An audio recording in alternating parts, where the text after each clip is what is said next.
Proverbs chapter 22, verse 1 to 6.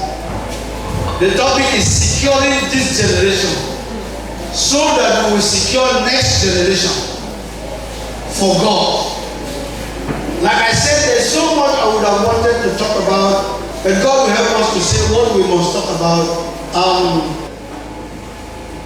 Child upbringing is a big work, but the society today have relegated it to the background. I am happy that our Bible study is always talking about family life and marriage. This is the pillar of society, but today only God knows what is happening to marriages and family life. It is deliberate because the devil wants to make sure that it doesn't take fire. After all, even now, you'll be shocked that we are almost getting into a generation that don't know God. May that not be our portion. And may it not happen because we didn't do the needful. Now, if you are in Proverbs chapter 52, from verse 1 to 6, I will not read the whole, but I'll just skip. Now, but they began by saying, a good name is more desirable than great riches. As you go to verse 3, it says, a prudent man sees danger and takes refuge, but the simple keeps going and suffer for it. And I want to look at us and say, as parents, I see us as wise people, and I see us as people that are seeing danger into the future and so want to secure their children. There are many examples we will see in the Bible of people like the example that our mothers are studying of Jedidah, who lived in a corrupt time and was married to a wicked husband who is a king. Who was a king? Sorry. But she was able to raise a godly child. Now you go what I says, in the path of the wicked lies thorns and snare. Hello? Hello? I said this in our group, and I am sure some of you have had similar stories. We've seen where some of these children that do Yahoo Plus, they gave their money, their parents good money, and their parents never questioned where the money came from. But it never went far. They used one of their parents for rituals. Have we seen or had something like that? Yes, of course, I'm sure. Now, the last part of that verse 6 is where I am hitting the nail. Train a child in the way he should go, and when he is old, he will not turn from it. And I am saying, this is my story. This is my testimony. You labor well on those children. I'm saying this because I'm remembering my father was a very responsible man. In fact, he was my mentor. But I respect my mother for her prayer life. And I knew that her prayer life is a pillar in who we are today. Are we there? So, and I want to look at you and say, when you do well when these children are small, when they get to a point and you think they are getting off track, don't lose faith. Keep praying. They will fall back to it. That is what Proverbs 22:6 is saying. And so, I will be making progress. The children we are raising up today, I pity them because their world is something else. And if we don't understand their world, we keep fighting them. We keep fighting them. Hey, you don't know what they are going through. Can you be really patient and understand them and be able to help them? They need help. But only those who understand them can be able to help them. There is a state of emergency on children today, especially in our communion. Let me look at you parents and tell you, I am a priest in this church, and I am a proud Anglican, but I see a bleak future for the Anglican community if we don't do well. Because a good number of our children, our church no longer appeals to them. They only remain here because we are feeding them. But once they get to the university, they begin to get off our hook. By the time they become gainfully employed, they are Redeemites, they are winners. You know where I'm heading to.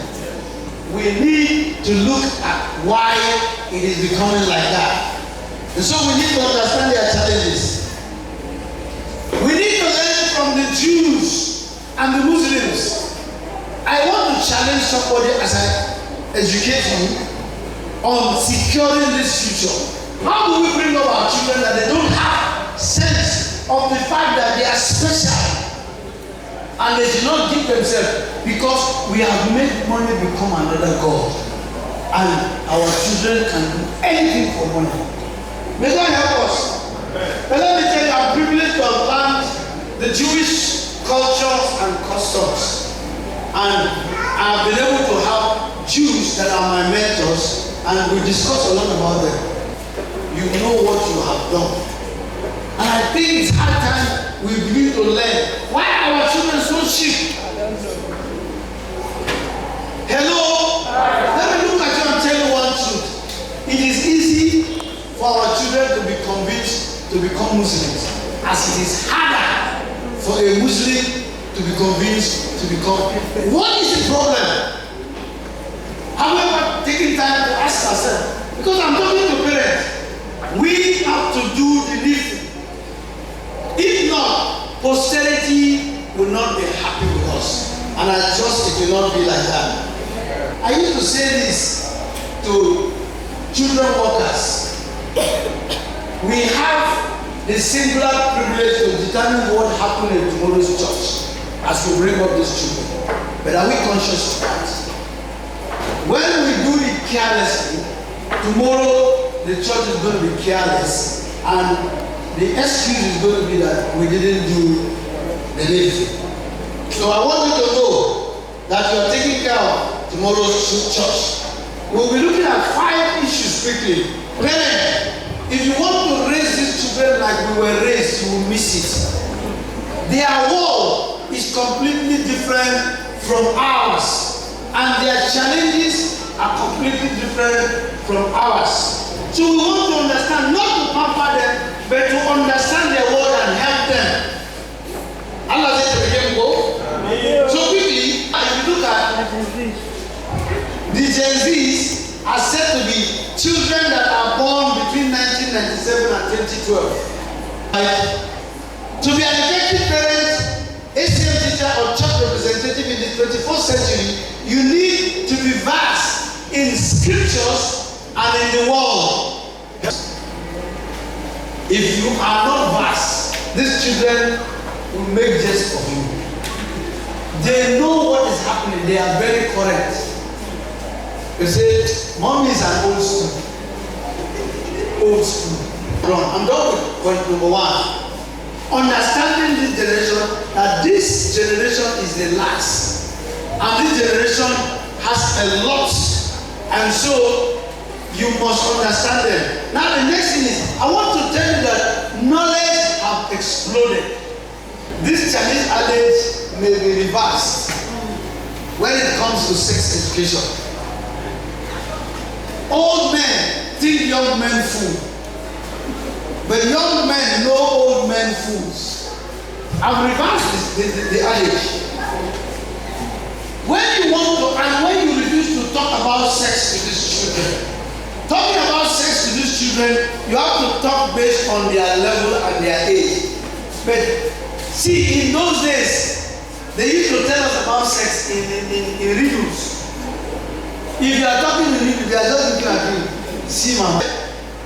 Knowledge has exploded. From the beginning of time to 1500 AD, it took 1500 years for knowledge to double. But from 1500 to 1800, in 300 years, it took 1500 years for knowledge to do what? To double.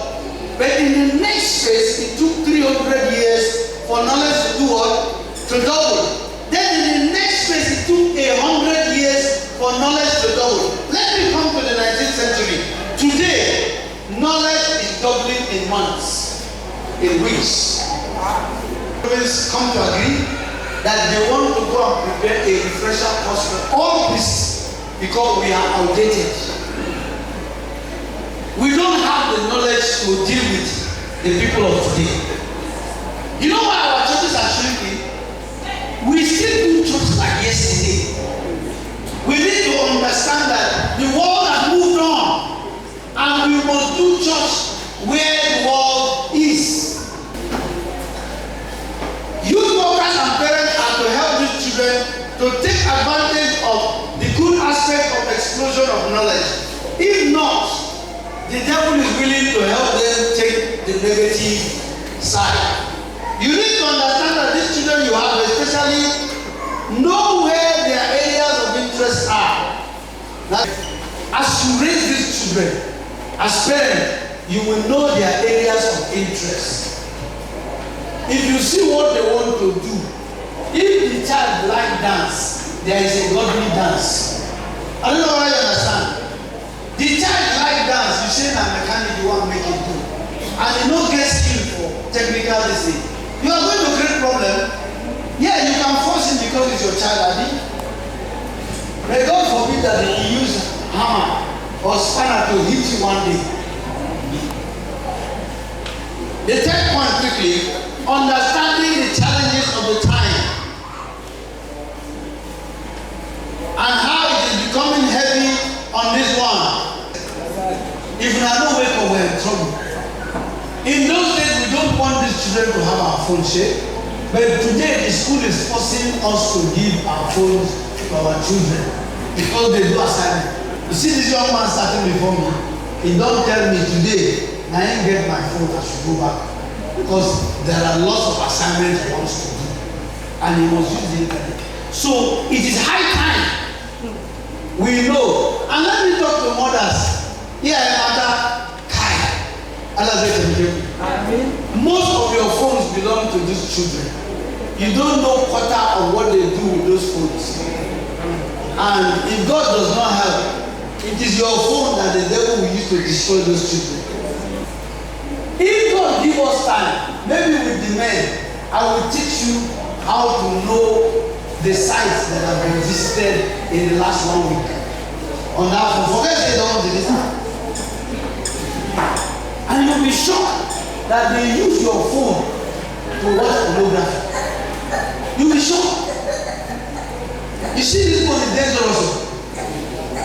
Since the day you bought that phone, if you do 10 years with you, everything you do with it can be traced.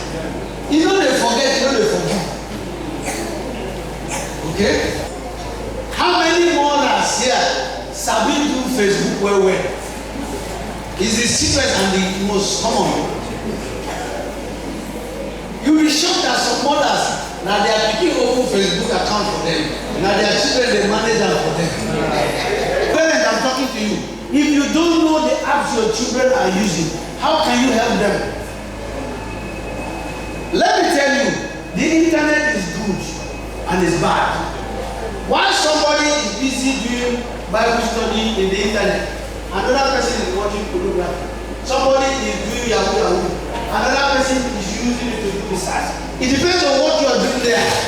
So when you know, somebody will go there and do a legitimate thing. In fact, there are good businesses you can do online that you don't need to suffer yourself. You will be making money. They are legitimate. So it's not only Yahoo. In fact, I work with some young boys that do Yahoo, and I tell them, I don't crucify them. It's unfortunate is what is going on. But I introduce them into some legitimate online businesses. See, Bitcoin business is legit. I don't know whether you understand. And you make good money. There are good online businesses. I'll tell you, instead of doing this, why not do this? And I have some new young people that I begin to tell you, yeah, the money in this may not be like the other one, but it's cool. Even though you can influence a child is between the age 4 and 14, 10 years you have. And if you have not done anything in that 10 years, I beg you. Because once it passes from 15 now, they are already becoming good dry. After all, if you don't know, children between 15 and 16 get admission into the university. And I hope you know, once the person is in the university, is he a child anyway? There's a statistics I have on this thing that have been generated long and is still valid, that children within ages 4 and 14 90% of people, even you adult, got born again within that age. True or false? Between ages 4 and 14. I got saved at age 12. Now, if you don't get them saved at that window, I hope you know there's work. The next window is ages 15 to 30. 10% of people still get saved within that. 15 to 30. That is very minor. Oh? Now, but from ages 30 and above, only 5%. And you know my worry, we church, our emphasis is ages 30 and above, just because of money. But in that age, very few people get saved. And that is why we'll be struggling with these old ones, we have left these young ones, and they will become dry, and that is why church, because when they were shocked that we're supposed to help them, we didn't do. I think I will stop at this point. I'll leave you to grapple with the last point. Now, this point I want to stop is helping teens to navigate their insecurity and uncertainty. And this is how I want to go with it. For you to help these young ones, I'm talking to parents how to secure this generation and the next generation. And I say, these children, forget this one where they do like Tolo. They have their fears and their uncertainty. And you need to help them. And to help them, one thing you need to do, you must model frankness about your own shortcomings. You know, especially we pastors, we do like say we be saints. When we wear this cloth, we like say we know the sin and lie. We are human beings. Parents, sometimes, we go talk to the children and say, when we did like that, we know they do mistake. I mean, we create problem for those children. Because when they make mistake, they feel it's not normal. Because mommy and daddy, when they were like, oh, they didn't make mistake, but you know it's not true. If you want to help them, so that they don't feel they are alone in this, sometimes share your story. Are we there? Yeah. My son is privileged. I've shared a lot, both on platforms like with him. You see, when you share this, you don't know what they are going through. Maybe they are going through similar things. Say, but now it's similar. So we can. So that is that one. Now let me move forward. Encourage good listening. Frame uncertainty as an entry point for authentic dialogue with their friends, parents, and give them time. Hello? Especially men. Yeah, brother. I hear you. And I forget our ability. Sometimes our children want to talk to us. We don't have time for them.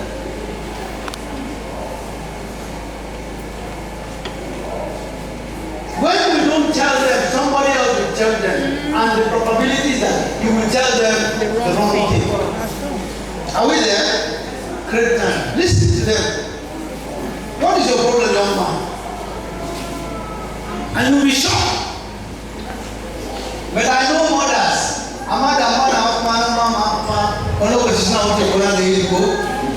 Create intentional space for belonging. These young people want to belong, especially we in church. Today's generation, that is Generation Z, lives in the telecom world. They are called the netizens, that is people who live in the internet community. You see these children, you see this our world, they are foreign to this world. You go sit down with your pikin once a day for food. If he do 6 hours, he dey on phone. And you wonder, he is in a world. They live, that's why we call them netizens. Especially this young one, we don't know what we call them. But this one's already. Simply citizens of the internet. That is what it means to be netizens. And I want to say, because these children live as citizens in the internet, we need a visa to reach them. I want you to pray along with me. I've been a children worker all my life, and I think I'm going to finish my life working with young people. get a visa to permanently live in their world so we can relate. I think it's almost 10 years now. Every year I decide to focus on phone, wherever they serve. Young people that I've been working with before they finish university and they go for service, I used to keep in touch with them. We do mentoring or whatever on phone. Why we do this? I'm rounding up. In 2020, that was when COVID was hard and there was lockdown. Is that true? Yeah. We used to have VBS for children. And so that year, because there was lockdown, we thought we still wanted to do VBS. And so we decided to do online VBS. Yeah, some of my children workers here will testify. But in most of this our locality, the children have not gotten to that level. But the children in our Saviour's Cathedral, St. Christopher's or whatever, were able to hook up. We had an experience. There are some teenage classes that when we teach them, they don't respond. But when we went online, we were shocked their responses. They were opening up, chatting very fast, telling us their problem, opening up, and we were able to help them. And after COVID, we now said, wow, even if we go online, we need to still do, if we go on site, we still need to do online because they seem to be freer there. That tells us where the real world is.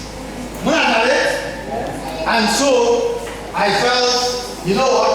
Going into full-time online ministry is what is in this generation. I can share, you are to help these children to be able to be who God had intended them to be. They are a trust that God has given you and I as parents. May we not fail God. May we not fail the church. And may we not fail ourselves. Let us pray. Father, we thank you for what we are able to learn. I know there's something that the Lord has dropped in your mind. If not for anything, the topic is securing this and the next generation, and we are hammering on Proverbs 22:6. Train up a child when he is within that window 4:14, and when he gets out of that window, even if he seems to go up, he will fall back to it because God will ensure. Can you ask God to help you? Children, you too, pray that God will help you. So allow the training that your parents and the church is training you to have expression in your lives. Father, we thank you, and we know that you are going to continue to help us. By the reason of the things we are going to do, our children will be a testimony.